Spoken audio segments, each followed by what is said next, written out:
Social media पर भेजी जा रही हैं। Let me explain this properly again, क्योंकि इतने डाउट्स क्रिएट करने की कोशिश हुई है कि पब्लिक को पता लग जाना चाहिए एक बार। चुनाव की तारीख से 7 या 8 दिन पहले ईवीएम्स को कमीशन किया जाता है, उसमें सिंबल डाले जाते हैं, वो एजेंट के सामने डाले जाते हैं। उसके बाद में उसको मॉकपोल करने की छूट होती है, वो उसी दिन मॉकपोल करके देख लें सिंबल ठीक पड़ गए, उसी दिन उसमें नई बैटरी डाली जाती है, उसी दिन वो बैटरी सबके सामने में सील होती है। उसके बाद उसको उठा के ईवीएम्स को स्ट्रांग रूम में जमा किया जाता है, उन्हीं के सामने सील लगाई जाती है। उसके बाद में जिस दिन पोलिंग डे होगा उस दिन सील उनके सामने तोड़ी जाती है, and they are allowed to remain at the strong room. Polling day में डिस्ट्रीब्यूशन के बाद पोलिंग स्टेशन पे सबसे पहले कहा जाता है आपको ये वाली सीरियल नंबर की पोलिंग ईवीएम दी गई थी, प्लीज चेक वही है, आपने सील लगाई थी, प्लीज चेक वही है। If it's family, it has to be home. If it's home, it has to be Aparna. Saluting the spirit of every couple's sacrifice to build their dream home. उस दिन आपने mock poll किया था, आज फिर कर लीजिए, सुबह सबसे पहले फिर मॉकपोल कर लीजिए। Polling agent is inside the polling station. शाम को वो दिन भर रिकॉर्ड रखते हैं कौन आया कौन गया। शाम को पोल खत्म होने से पहले, पोलिंग स्टेशन छोड़ने से पहले form 17C account of votes, किसमें कितने वोट पड़े इसकी संख्या उनको दे दी जाती है। I will cover this point again when I come to VTR। EVMs को वापस स्टोर रूम में लाया गया, फिर उनके सामने ताला लगाया गया, फिर काउंटिंग के दिन आए, फिर कहा भाई काउंटिंग में फिर देख लो वही मशीन है, फिर सील चेक कर लो। उसके बाद में फॉर्म 17C से मिला लो। अगर 17C से काउंट मिलेगा तभी काउंटिंग प्रोसीड करेगी।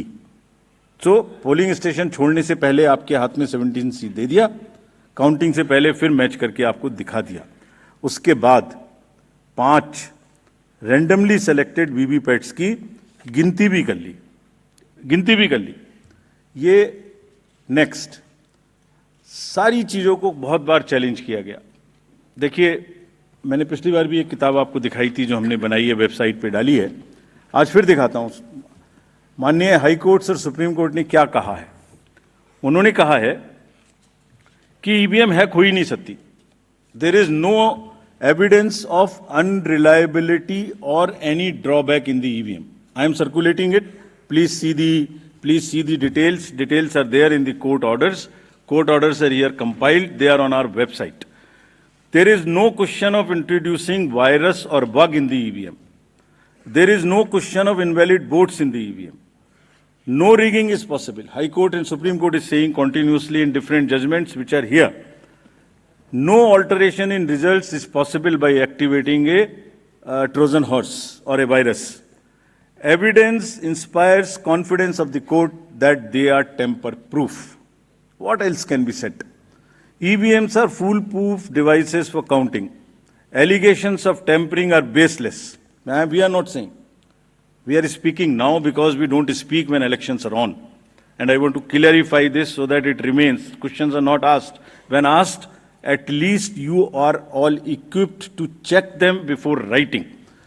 Invention is undoubtedly a great achievement and national pride.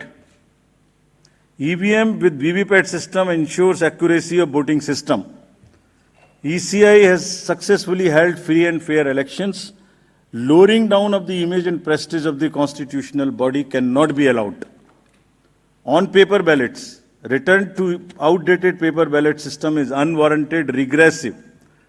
This is aimed at derailing the electoral process. What else can be said? Friends, everything is in the form of an FAQ available.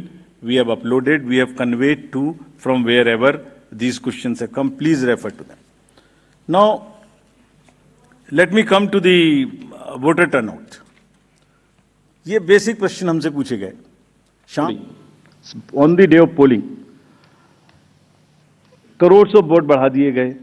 शाम 5 से 6 बजे के बीच बताइए कि लंबी लंबी कतारें कहाँ थी, हमें सीसीटीवी दिखाइए। इस तरह के प्रश्न हमसे पूछे गए। अभी आपको याद होगा कि it's a misconceived narrative. I will explain how it is a misconceived narrative. एक ग्लोबल एक्सपर्ट हैं आईटी के, जब हमारा चुनाव चल रहा था तो उन्होंने कहा था ईवीएम्स कैन बी हैक्ड, सब आप लोगों ने देखा होगा।